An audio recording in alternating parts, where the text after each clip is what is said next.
జపమాల ప్రేక్షకులకు నమస్కారం. ఓం వరవరదాయ విజయ గణపతే నమః. శ్రీ గురుభ్యో నమః. శ్రీమాత్రే నమః. ఈ భాగంలో మనము అష్టమ స్కందం విందాము.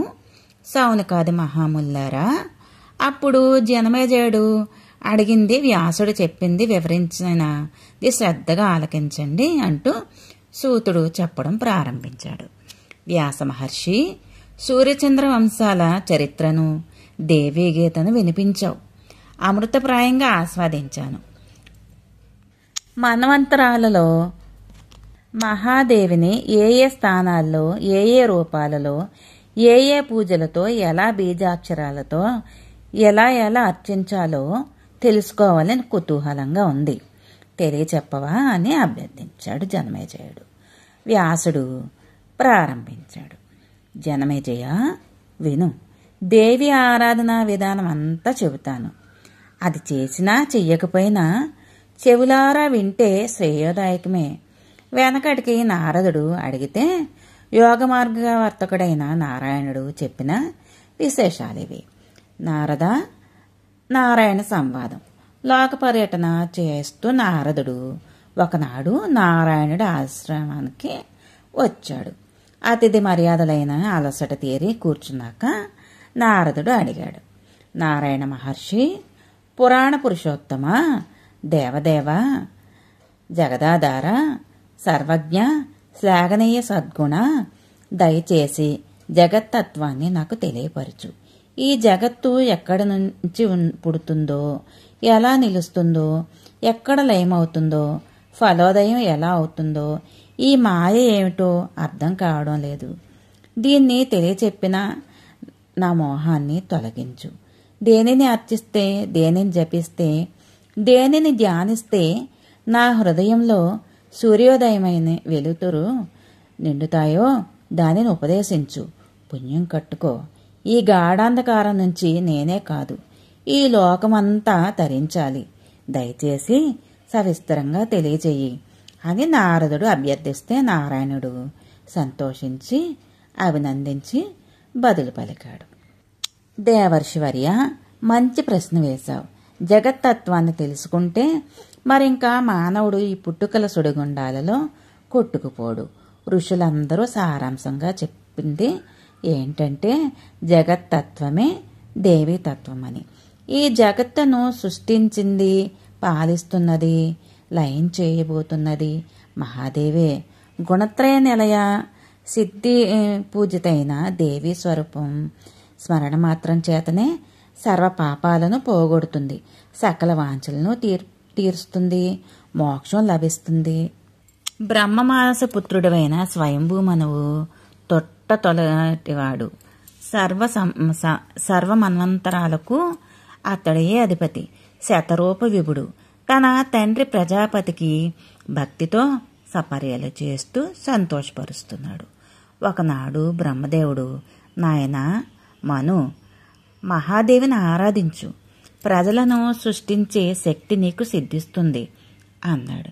ఈ ఆజ్ఞను శిరసావహించి మనసును ఏకాగ్రపరుచుకొని మనువు తపస్సు చేసి సర్వకారణ కారణము జగజ్యోతిని అయిన మాయాశక్తిని స్తుతించాడు. నమో నమస్తే దేవేసి జగత్కారిణి, శంఖచక్ర గదాహస్తే నారాయణ హృదయ శ్రితే, వేదమూర్తే జగన్మాత కారణ స్థానరూపిణి, వేదత్రయ ప్రమాణజ్ఞే సర్వదేవనుతే శివే, మహేశ్వరి మహాభాగే మహామాయే మహోదయే, మహాదేవ ప్రియవాసే మహాదేవ ప్రియంకరి, గోప్యేంద్రస్య ప్రియే జ్యేష్ఠ మహానందే మహోత్సవే, మహామారీ భయహరే నమో దేవాది పూజితే, సర్వమంగళ మాంగళ్యే శివే సర్వార్థ సాధికే, శరణ్యే త్రయంబకే దేవి నారాయణే నమోస్తుతే. ఈ జగత్తు నీ నుంచి ఓతప్రోతంగా ఆవిర్భవించింది. నువ్వు ఆద్యంతరహితమైన తేజస్సువు, చైతన్యానివి. నీ కడగంటి చూపుల శక్తితో బ్రహ్మదేవుడు జీవలోక సృష్టిని చెయ్యగలుగుతున్నాడు. విష్ణుమూర్తి పాలిస్తున్నాడు. నీ అనుగ్రహం వల్లనే శివుడు కల్పాంతంలో సృష్టిని సంహరిస్తున్నాడు. మధుకైటబులకు భయపడి శ్రీ మహావిష్ణువు నిన్ను స్తుతించి కష్టాల కడలని తరించగలిగాడు. హ్రీ కీర్తి కాంతి స్మృతి కమల గిరిజ సతీ దక్షాయిని వేదగర్భ బుద్ధిదాత్రి అభయ ఇత్యాదులన్నీ నీ నామధేయాలే, నీ రూపదాయాలే. నిన్నే జపిస్తాను, నిన్నే నుతిస్తాను, నిన్నే నతిస్తాను, నిన్నే ధ్యానిస్తాను, నిన్నే భావిస్తాను, నిన్నే వింటాను, నిన్నే కంటాను. మహాదేవి అనుగ్రహించు. త్రిమూర్తులే కాదు, అష్టదిక్పాలకులు, సూర్యచంద్రులు, నవగ్రహాలు, పర్వతాలు, నదులు, సముద్రాలు, జీవరాశులు ఒకటేమిటి, సమస్తము నీ సృష్టియే తల్లి. నారద, మనువు చేసిన ఈ స్తుతికి సంతోషించిన జగన్మాత ప్రత్యక్షమయ్యి వరం కోరుకోమంది. ప్రజా సృష్టిని నిర్విఘ్నంగా చేసే శక్తిని అనుగ్రహించమని అడిగాడు. అమ్మవారు అంగీకరించింది. ఉత్తరోత్తర ప్రజాభివృద్ధి కలుగుగా కానీ ఆశీర్వదించింది. నువ్వు చేసిన ఈ స్తోత్రాన్ని విన్నవారు, పఠించిన వారు సంతానవంతులవుతారు, విద్యావంతులవుతారు, కీర్తిమంతులవుతారు, ధనధాన్య సమృద్ధి పొందుతారు, అప్రతిహత శక్తి సంపన్నులై శత్రువులను జయిస్తారు. ఇది నా అనుగ్రహం అని చెప్పి అంతర్ధానం చెందింది. దేవీవర ప్రసాదం పొంది మనువు బ్రహ్మదేవుని సమీపించి జరిగినదంతా వివరించాడు. సమాధి నిష్ఠుడై పుష్కలంగా ప్రజలను సృష్టించాడు. దేవి యజ్ఞాలు నిర్వహిస్తాను, నాకు తగిన స్థానం చూపించు అని అభ్యర్థించాడు. చతుర్ముఖుడు ఆలోచనలో పడ్డాడు. భూగోళమంతా జలపూర్ణమై ఉంది. ఎక్కడ ఇతడికి చోటివ్వగలనా అని ఆలోచించాడు. ఏమీ తోచలేదు. విష్ణుమూర్తిని సలహా అడుగుదాం అని. అతడే కదా మరి నాకు గురువు అని అనుకున్నాడు. ఆది వరాహమూర్తి పద్మసంభవుడిలా ఆలోచిస్తున్నాడు. మను, మరీచి ప్రభృతులు స్తుతిస్తూ నిలబడ్డారు. అంతలోకి బ్రహ్మదేవుడు నాసికారంధ్రం నుంచి అంగుళం పందిపిల్ల ఊడిపడింది. పడడమే తడవుగా ఏనుగంత ఎదిగింది. అందరూ ఆశ్చర్యపోయారు. ఇదేమిటి వింత? ముక్కు నుంచి ఎలా ఆవిర్భవించింది? అంగుష్ట మాత్రంగా ఉన్నది క్షణంలో మహాపర్వతంలా ఎలా మారింది అని కటకటా పలుకుతున్నారు. బ్రహ్మదేవుడు వరాహ రూపంలో ఉన్న శ్రీహరి ఒక్కసారిగా గర్జించాడు. బ్రహ్మాది సకల దేవతలకు, మనవాది మహర్షులకు, సత్యలోకవాసులందరికీ విషయం అర్థమైంది. ఒక్కసారిగా ఋగ్యదు సామ వేద అధర్వణ మంత్రాలతో అందరూ పెద్ద పెట్టిన స్తుతించారు. దానికి సంబరపడి ఆదివరాహం అందరి మీదకి కృపావలోకన వెదజల్లి మహాజలనిధిలో ప్రవేశించింది. అలా ప్రవేశిస్తుంటే గుణపాల్లాగా నిక్కబడుచుకున్న దాని వెంట్రుకలు గుచ్చుకొని తనవంతా చీలిపోయింది. సముద్రుడు రక్షించు రక్షించు అని గోల పెట్టాడు. ఆ మాటలు ఆలకిస్తూనే ఆదివరాహం జలచరాలను చీల్చుకుంటూ ఇంకా లోతులకు వెళ్ళిపోయింది. నీళ్లలో అటువైపులకు కలయి తిరిగి వెదికి భూగోళాన్ని పట్టుకుంది. దాన్ని తన దంస్ట్రం మీద నిలబెట్టుకుని రివ్వున పైకొచ్చింది. ఒక పద్మాన్ని కోర మీద నిలబెట్టుకుని దిగ్గజంలాగా భాషించాడు ఆదివరాహమూర్తి అయిన ఆ యజ్ఞపూజా పురుషుడు. ఈ అద్భుత రూపాన్ని దర్శించి బ్రహ్మాదిదేవుడు సంభ్రమాశ్చర్యాలతో స్తుతించాడు. జయ జయ పుండ్రీకాక్ష, భక్తార్తి వినాశక, నీ కోర మీద ఈ భూగోళం ఏనుగు తొండం మీద వికసించిన తాంబోజంలాగా విరాజిల్లుతోంది. నీ రూపం పద్మాన్ని తొండం మీద ధరించిన వెల్ల ఏనుగులా ఉంది. దేవేశ, సృష్టి సంహారకారక, నమో నమః. దానవులను సంహరించడానికి అనేక రూపాలు ధరించినవాడా, నీకు సర్వపార్శ్వాల నుంచి నమస్కరిస్తున్నాను. సర్వదేవతా సమర్చిత బృహద్ధామ, కావలసిన శక్తియుక్తులను ఇచ్చి ప్రజ్ఞా సృష్టికి నన్ను నియోగించావు. నీ ఆజ్ఞల ప్రకారం నేను ఆ పని చేస్తున్నాను. నీ సహాయంతోనే సుధాపానం చేయగలిగారు. ఇంద్రుడు త్రిలోక సామ్రాజ్యపతి కాగలిగాడు. అమరభోగాలు అనుభవించగలుగుతున్నారు దేవతలు. అగ్నిదేవుడు పాకత్వాన్ని పొంది జఠరాది భేదాలతో మానవులకు ఆప్యాయనం చేస్తున్నాడు. పితృదేవతలకు అధిపతి అయిన యమధర్మరాజు నీ కృప వల్లనే ప్రాణికోటికి పాపపుణ్య ఫలాలను నిష్పాక్షికంగా అందించగలుగుతున్నాడు.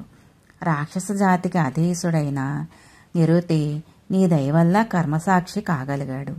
వరుణుడికి దిక్పాలకత్వము, జలాది దేవత్వము నీ కృపా విశేషమే కదా.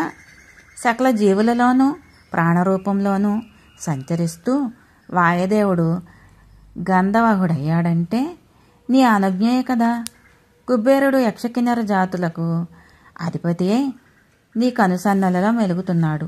సర్వరుద్ర గణాలకు ఏలికి అయిన ఈశానుడు నీ అనుగ్రహం వల్లనే లోకవంద్యుడయ్యాడు. నీ అంశ భాగాలే వేల కొద్దీ దేవతా రూపాలు ధరించాయి. బ్రహ్మదేవుడు స్తుతులకు ఆదివరాహమూర్తి సంతోషించి తన ఆనందాన్ని కరుణా కటాక్ష వీక్షణలతో చూపించాడు.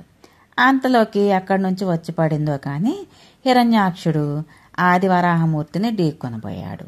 భయంకరంగా గదాఘాతంతో వాడిని సంహరించాడు శ్రీహరి.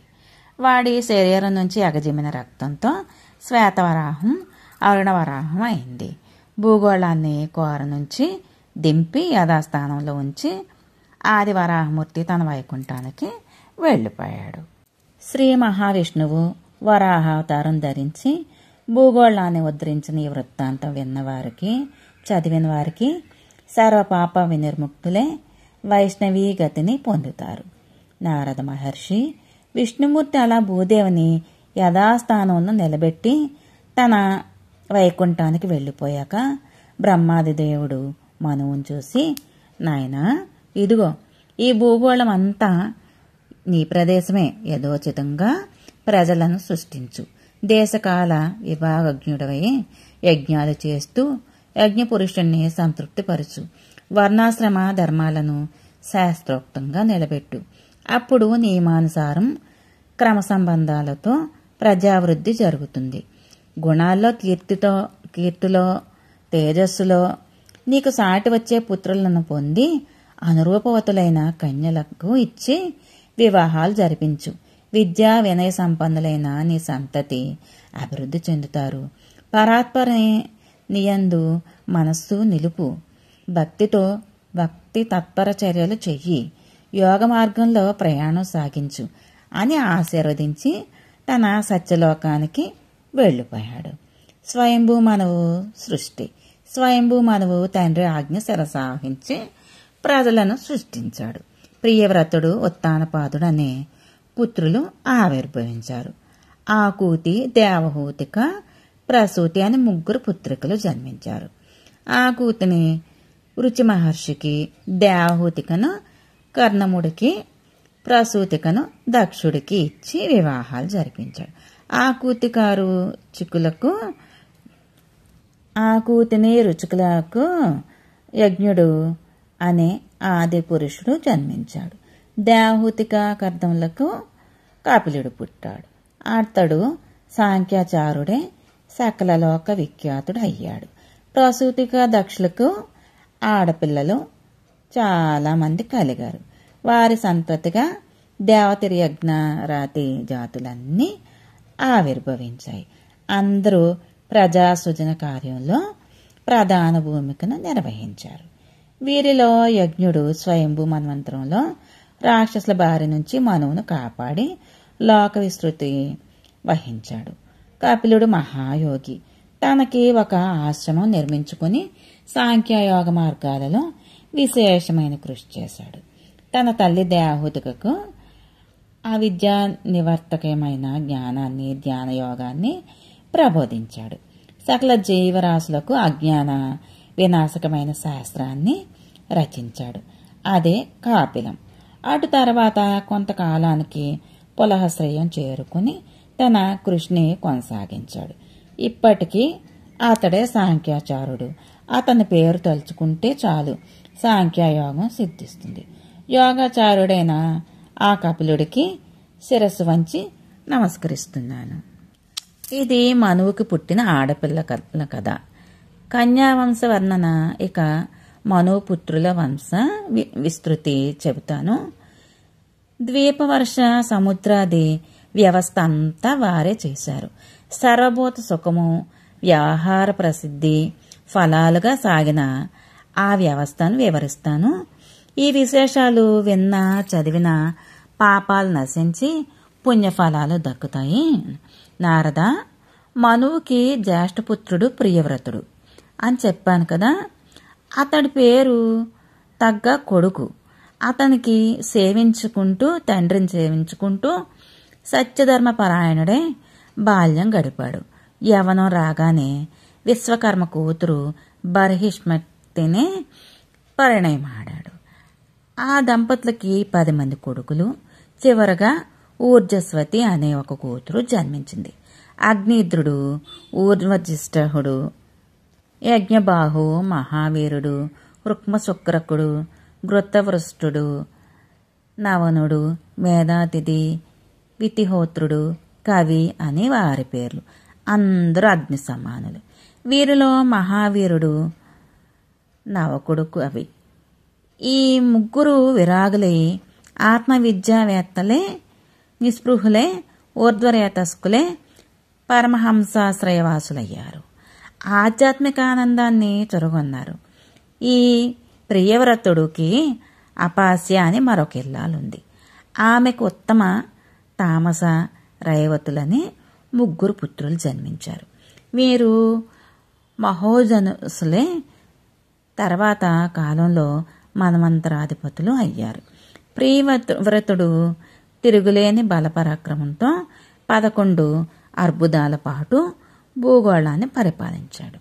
సూర్యుడు ఒకవైపున ప్రకాశిస్తుంటే భూగోళానికి మరొక వైపున చీకట్లు ముసురుకోవడాన్ని గమనించాడు.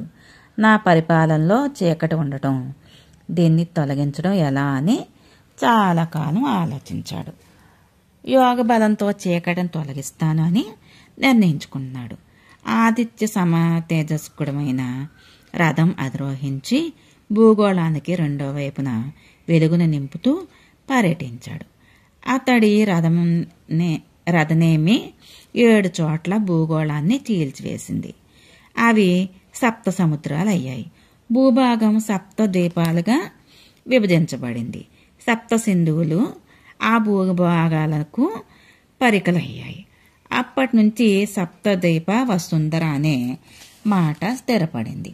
జంబూ ద్వీపం, లక్షద్వీపం, శాల్మలి ద్వీపం, కుశద్వీపం, కౌంచ ద్వీపం, శాఖ ద్వీపం, పుష్కర ద్వీపం అని వాటికి పేర్లు ఏర్పడ్డాయి. ఇవి ఉత్తరోత్తరం ఒకదానికంటే ఒకటి రెట్టింపు పరిణామంలో ఉంటాయి. క్షార సముద్రం, ఇక్షురస సముద్రం, సురా సముద్రం, కృత సముద్రం, క్షీర సముద్రం, దదిమండ సముద్రం, శుద్ధోదక సముద్రం అని 7 సింధువులు. వీటిలో జంబూ ద్వీపం, క్షార సముద్రం పరివేష్టితం. దీనికి ప్రియవ్రతుడు తన కుమారుడైన అగ్నిద్రుడికి అధిపతిగా నియమించాడు.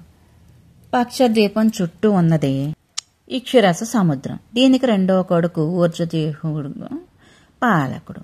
సురాజలది పరివేష్టితమైన శాల్మలి ద్వీపానికి యజ్ఞబాహు పాలకుడయ్యాడు. ఘృత సముద్ర సంప్లుతమైన కుశద్వీపానికి హిరణ్యరేతసుడు అంటే రుక్మ శుక్రకుడు అధిపతి.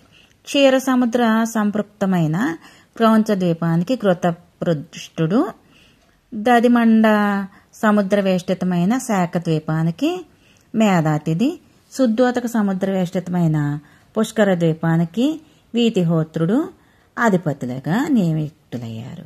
ప్రియవ్రతుడి కడగొట్టు బిడ్డ ఊర్జస్వతిని భృగువంశజుడైన ఉసననుడికి ఇచ్చి వివాహం జరిపించాడు.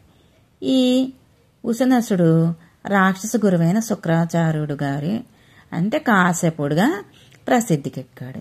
వీరికి ఒక కూతురు జన్మించింది, దేవయాని. పేరు వినే ఉంటారు. చాలా ప్రసిద్ధురాలు. అంటే శుక్ర భగవానుడు ప్రియవ్రతుడి అల్లుడు. ప్రియవ్రతుడు ఇలా భూగోళాన్ని 7 ద్వీపాలుగా విభజించి తన పుత్రులకు అప్పగించాడు. తాను వివేక సంపన్నుడే యోగ మార్గాన్ని పూర్తిగా అవలంబించాడు. జంబూద్వీప వర్ణన. నారద మహర్షి ద్వీపవర్ష విభేదాలు విస్తారాలు సంగ్రహంగా చెబుతాను ఆలకించంటూ నారాయణ మహర్షి కొనసాగించాడు. వర్షము అంటే దేశము. జంబూద్వీపం మొట్టమొదటది.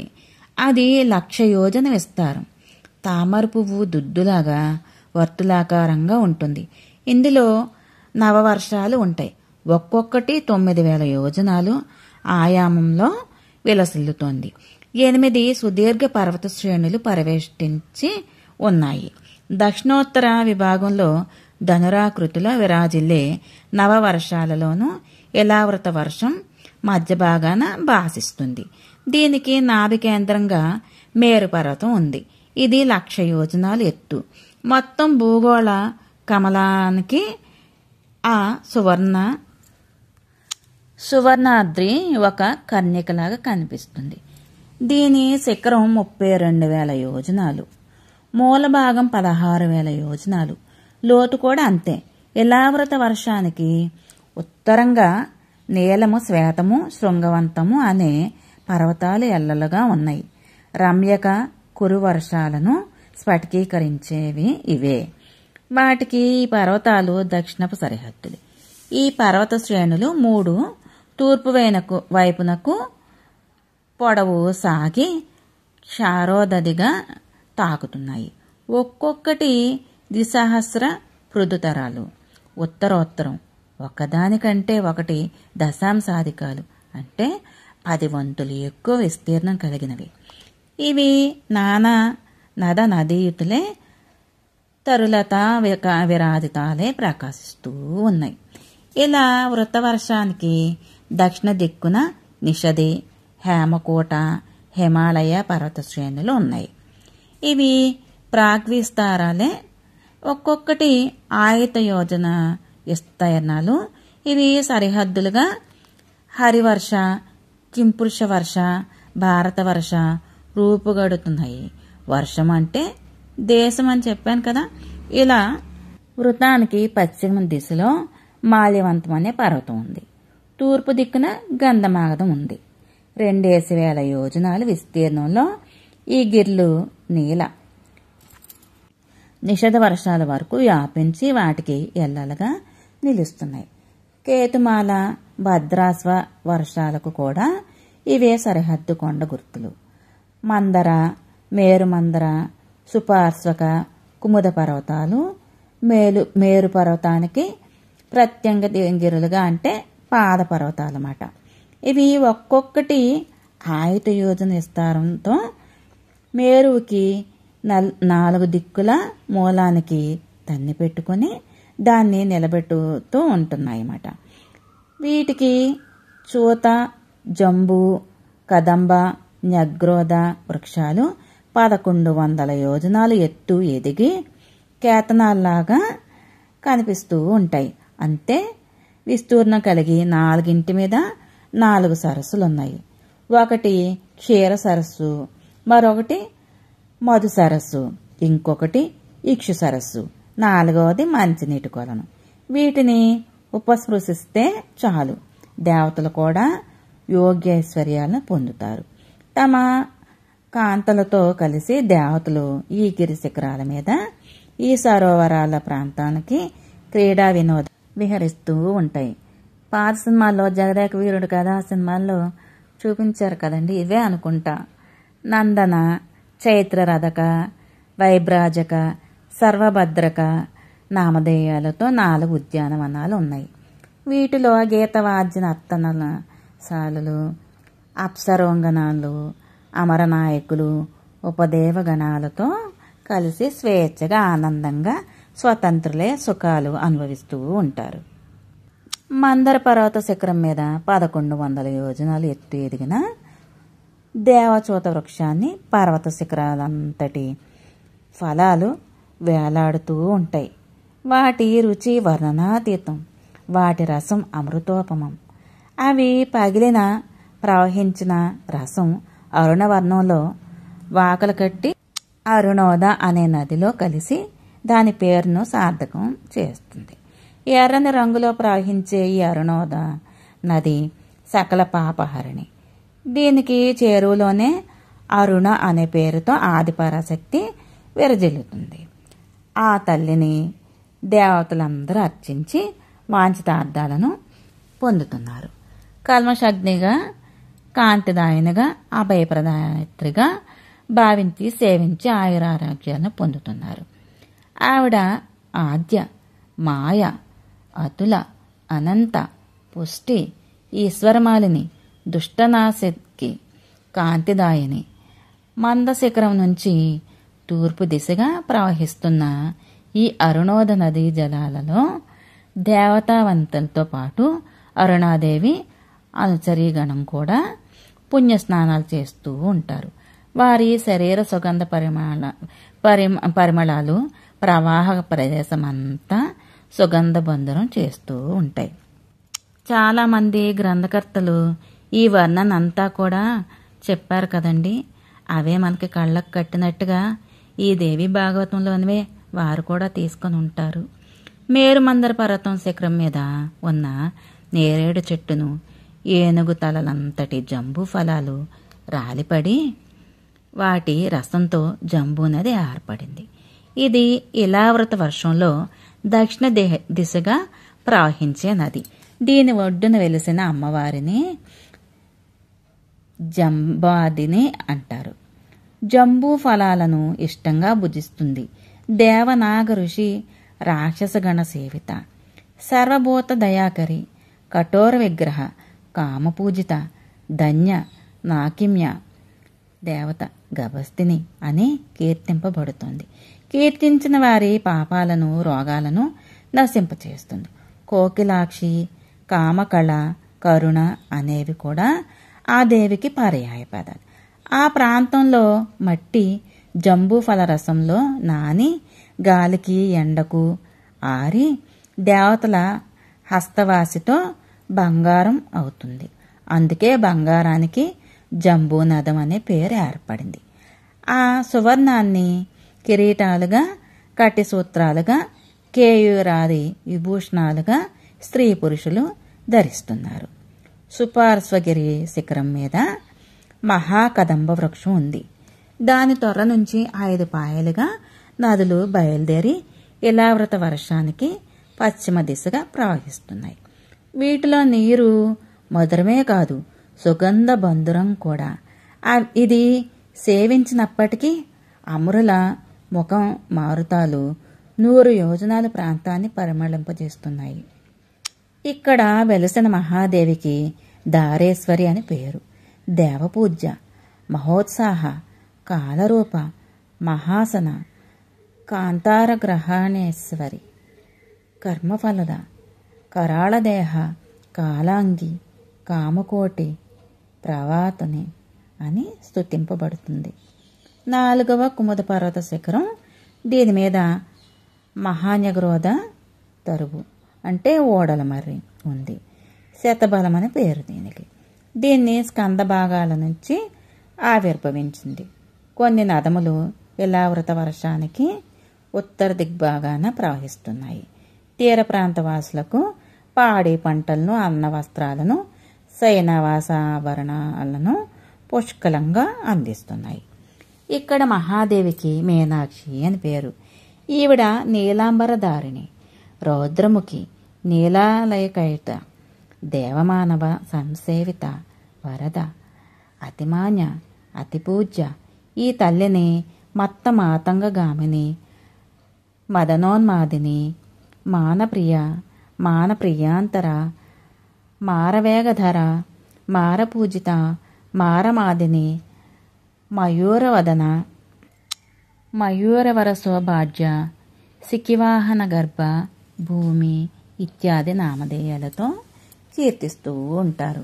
జపించిన వారిని, స్మరించిన వారికి ఈ జనని కాపాడుతూ ఉంటుంది.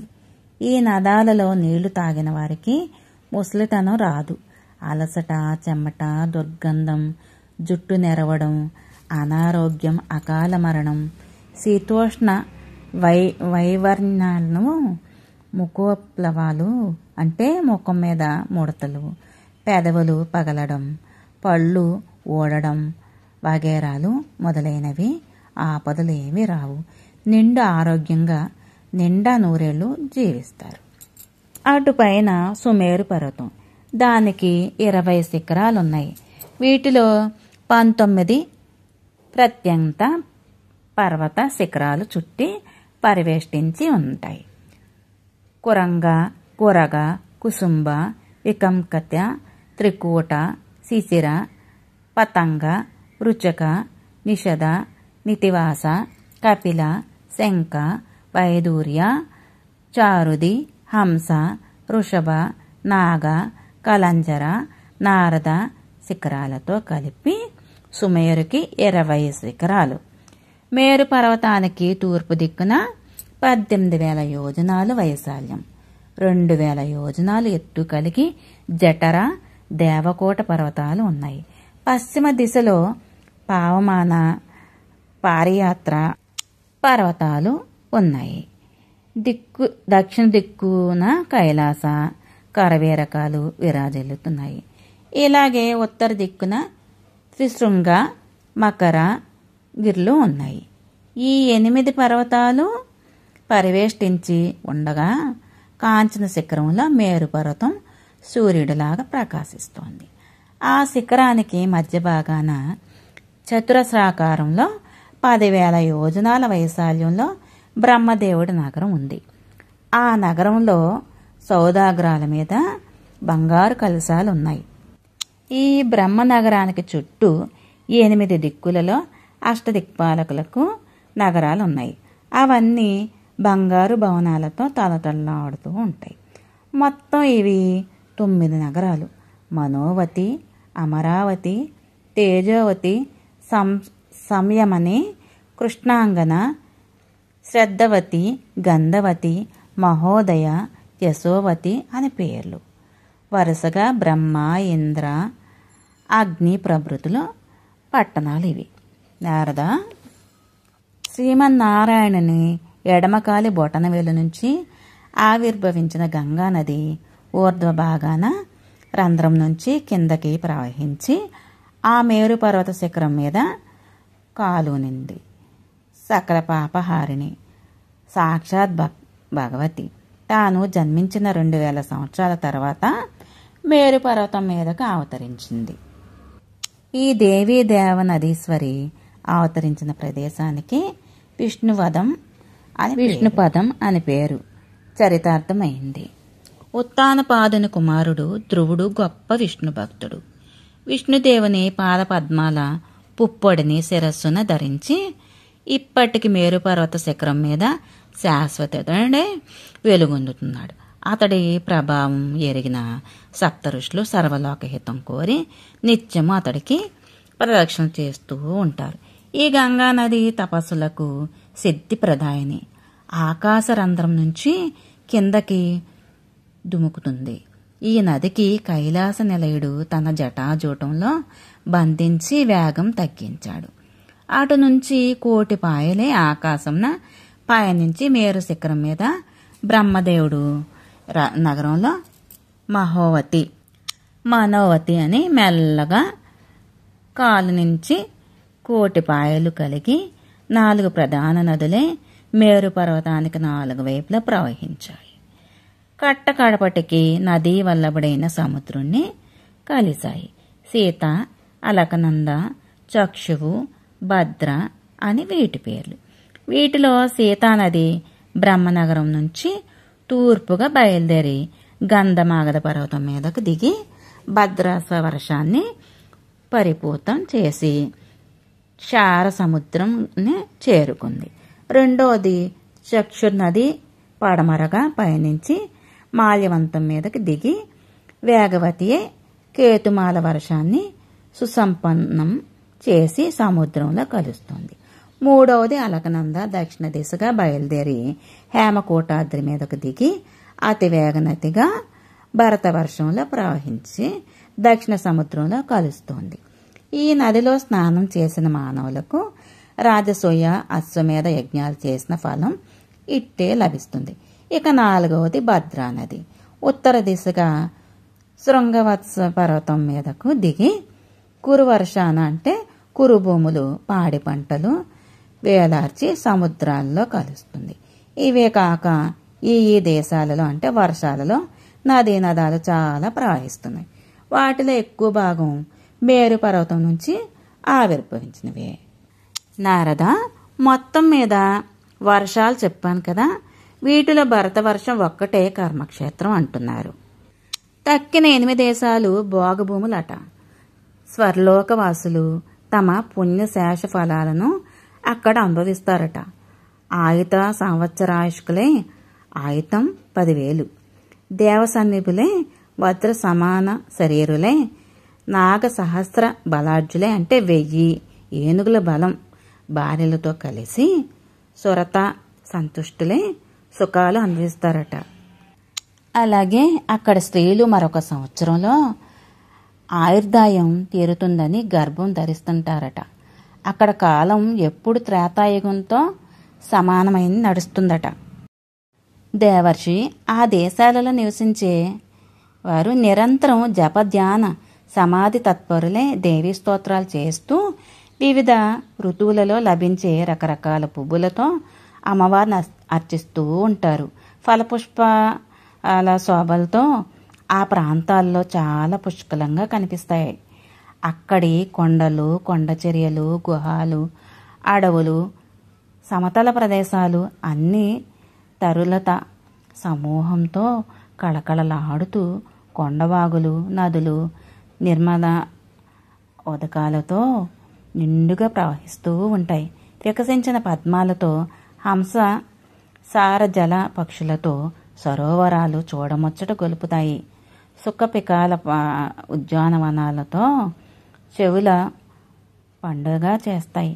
అందమైన కనుబొమ్మలతో విలాసాలకు పుట్టిళ్ళు అనిపించేలా సుందరిమణులతో కలిసి యువకులు ఈ ఉద్యానవనాలలో స్వేచ్ఛగా క్రీడిస్తూ ఉంటారు. మొత్తం ఈ 9 భాగాలలోనూ నవవర్షాలు.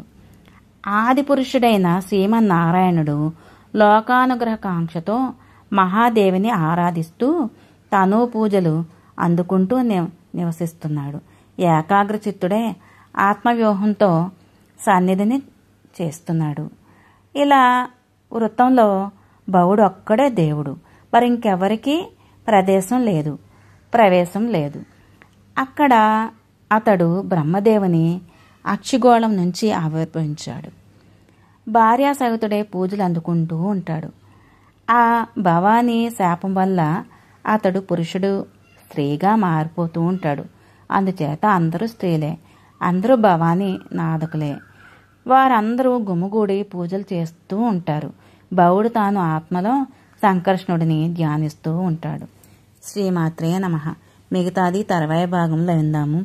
ఈ భాగంలో ఓం నమో భగవతే మహాపురుషాయ సర్వగుణ సంఖ్యానాయ అనంతాయ అవ్యక్తాయ నమ ఇతి భజన్యారణ్య పాదపంకజం భగస్య కృతజ్ఞస్య పరంపరాయణం భక్తేష్వం భావితభూత భావనం భవాపహం త్వం భవమేశ్వరం.